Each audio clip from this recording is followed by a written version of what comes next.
So that is the open ocean food web. Here's just kind of another way to view it.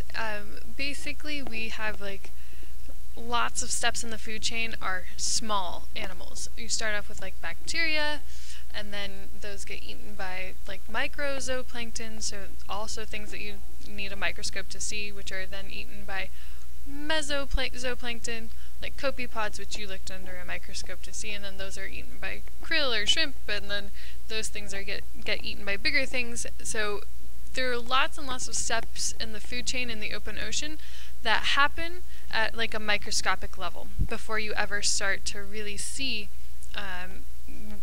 like the actual animals that are doing the eating. But there's lots of stuff that's going on that's like microscopic, which is kind of weird to think about.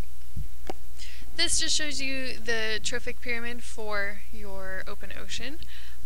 So you've got lots and lots of phytoplankton, and then microzooplankton, mesozooplankton, macrozooplankton, small fish, and then large fish and squid. So lots and lots of steps of the food chain are small and also plankton. Okay, so open ocean food webs are really efficient, which is interesting, meaning that a lot of the rate at which the food that is being eaten, a lot of that food is converted to biomass. So with like normal food chains, you only get like 10% of the energy passed on. Here, like you get a little bit higher percentage. So you can actually have food chains that have 5 or 6 links in them rather than fewer links than would be possible if you just had 10% that are that's passed on. Then you get very few animals that are supported away from areas of upwelling because there's really limited primary production.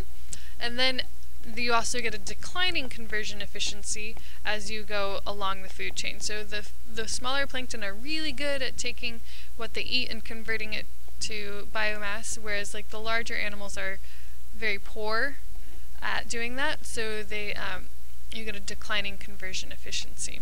So you get very few larger predators. And that is it. That's the end of the notes. You should have all of the notes now for Cycle 11.